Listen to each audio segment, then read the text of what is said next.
Hello, sweet people, and welcome back to my channel. Or if it is your first time here, welcome especially. I'm Sally, and it means so much that you've stopped by. And today you are in for a treat because we are going to be making Swedish cardamom buns.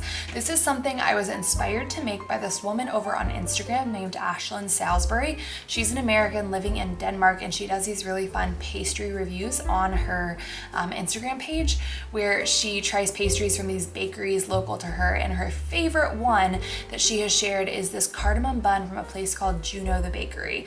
And it is just this beautifully layered pastry. Think cinnamon bun, except much more beautiful because of the way it is rolled up. There's a lot more depth of flavor, and of course the star of the show is going to be cardamom instead of cinnamon. And I knew I loved this flavor because I grew up having it in Indian dishes, and I knew I had to try it. So I went searching for a good authentic recipe and was having trouble initially, but came across one, I think from the New York Times, that I used and that worked pretty well for me. I was like, this is the best thing I've ever made. But several months later, when I went back to replicate the recipe, I no longer had access to that New York Times recipe, and I was like, heck no, I'm not paying for a subscription. So I went on a mission to kind of recraft it using different recipes around the web and just my memory. And I have no idea how close this ended up to that specific recipe, but in terms of a cardamom bun that tastes absolutely fantastic, I'm sharing today the recipe that I have concocted based on my different research. Everything is going to be in the description box below, so you can consult the full recipe there. And what you've already seen me do. Number one, I got my whole cardamom pods. Do not skip this step. Get the whole pods, crack them open. It's just this therapeutic kind of meditative practice. I know it takes some time, but it is worth it. I use my mortar and pestle, which I have right here, and I crush them up, but you can also absolutely use a spice grinder or kind of finesse something if you don't have either to crush up the seeds that are inside the pod. If you get the pre-ground powder, it does not taste nearly as flavorful or good. So just don't do that if at all possible. And in terms of the flavor of cardamom, if that's not something you're familiar with, it is somehow both floral and warm, and then it has these strong, beautiful undertones of something like eucalyptus or menthol. And I don't know, y'all just have to try it because it's hard to put words to it, but it's absolutely delicious. So I cracked those up. I'm going to use those here in a second. And then in my big bowl, I combined a cup of milk that I had just warmed slightly. I combined about 7 grams of yeast and then a tablespoon of brown sugar. And as I'll show you in just a second, it's gotten nice and frothy. I let it sit for about 10 minutes. Now we're gonna go ahead and add our dry ingredients and then eventually some butter. So come along, let's do this thing. If you like the video, please give it a thumbs up. Don't forget to subscribe to the channel. Yeah. As you can see, my yeast has gotten all bubbly and the milk and the sugar, it's fed off it. I let it sit for about 10 to 15 minutes. Now we're gonna add our other dry ingredients. So what we need to do first is add about 420 grams of all-purpose flour. This is from Costco. It's kind of their version of the King Arthur brand, and it's great because it's an 11% gluten content, 11.5, which means I can use it for sourdough, but I can also use it for all different things. So there we go. A little bit of overkill. I've added about a half teaspoon of salt, and then to the dough, we're gonna go ahead and add 1 teaspoon of our ground cardamom. You need 3 teaspoons total, making a single batch. A little bit more never hurts because the rest is gonna go in the filling. So this is all for the time being. I'll slide it off the scale. I'm gonna use a fork, or you can use a spoon, whatever works best for you, just to combine these ingredients. What we're gonna do next is melt our butter. I'm gonna melt about half a stick of butter. And once this has come together, I'm gonna fold the butter into the dough. You can absolutely do this in your KitchenAid as well. But last time I made it, I did it just by hand and honestly found it a very relaxing experience. So that's what I'm going to do today.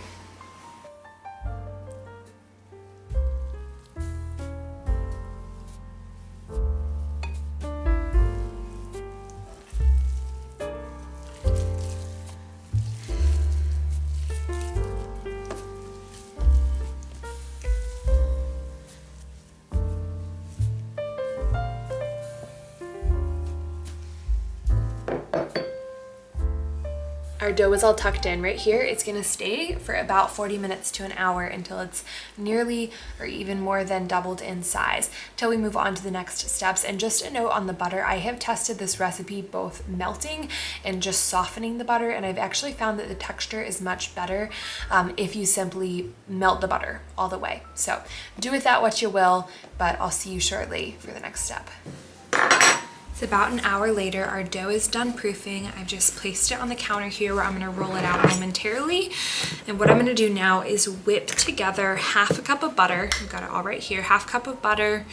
We've got about a half cup of brown sugar. And then I've got my remaining 2 teaspoons, maybe a little bit more, of cardamom. Get this super thoroughly combined. Then we're gonna roll out the dough and we're gonna spread this over top before folding it up. Rolling it out some more and cutting it into strips. I'll walk you through that process when we get there.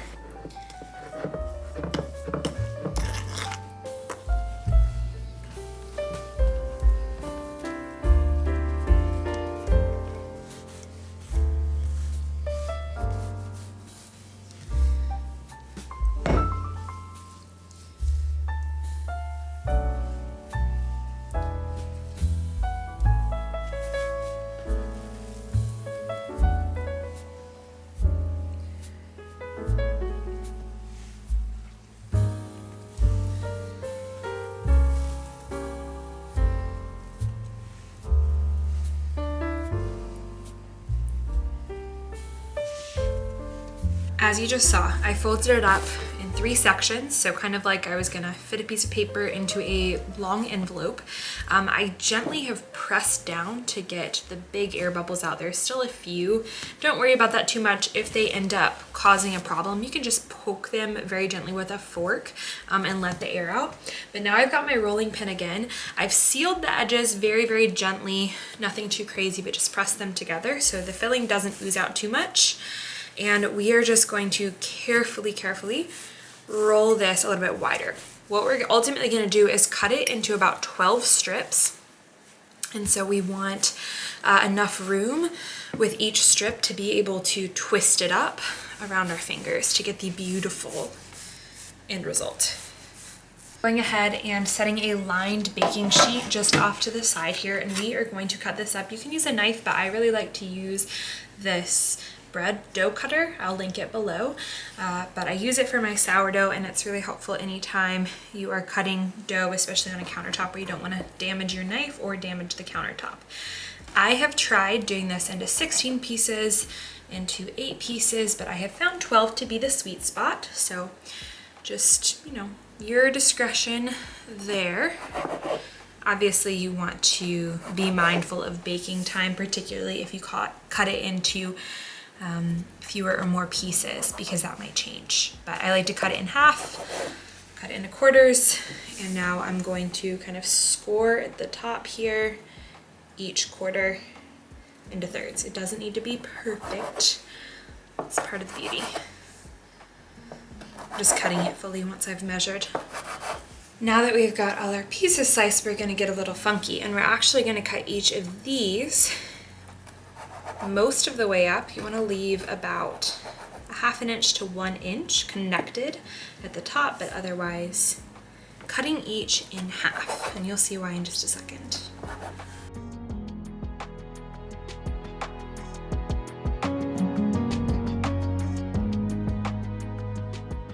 All right, here we are now for the slightly tricky part, but the biggest thing is not to overthink it. We are going to twist these up. You can find plenty of videos online that probably explain it better than I do. I know I'm not the best twister, but I just hold the connected piece between my thumb and my forefinger, and then I use about 2 or 3 fingers, depending on how much dough I'm working with. I twist it around 2 or 3 times, and then I like to tuck the end through the center. Now I think traditionally you might actually tuck it underneath, but I always find that I don't have quite enough dough, and so this works well for me. Let's do it again. So hold the connected part, stretch this out nice and long, twist it around 1, 2. Oh, and this one I can fit under, so I will. I twisted it down and underneath, and now you have that beautiful part crossing over.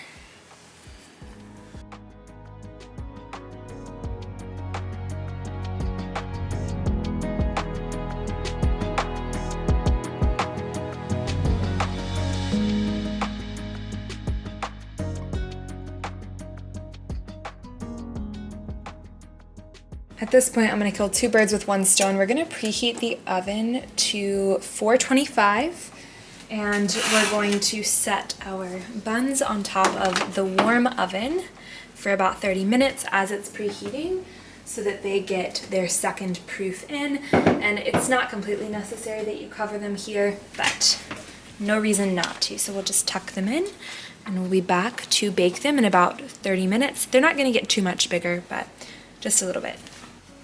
While our oven's preheating and our dough is rising, we've got one more job to do. We gotta make our syrup that goes on top of the rolls. Do not skip this step because it really contributes to a wonderful texture. So I've gone ahead and added about a half cup of white sugar to this container, and I'm adding about a third cup of water. Now you have some deciding to do. You can either use vanilla extract or vanilla bean paste. I do like this vanilla bean paste from Trader Joe's, and I'm just gonna eyeball it, but you want about a teaspoon of either option here. We're gonna bring it to a simmer, and we want to let it thicken for about 5 minutes. Just keep an eye on it, but whisk it all together.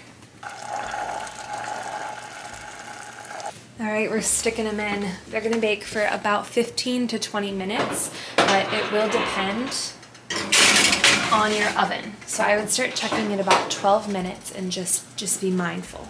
These are so good, you do not even know what you are in for. Okay, as soon as they come out of the oven, we are gonna take our syrup and we're gonna take a spoon, and we're just gonna give a little spoonful over each of the buns. You want to move relatively quickly. There's not a rush, but you don't want them to cool down too much because you want that texture to be just perfect.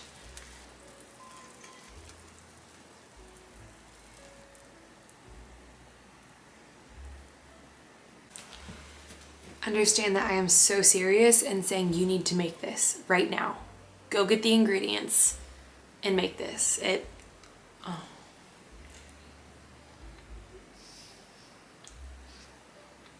There just aren't words. There just aren't words. So, yeah. Go make this and let me know what you think. Bye.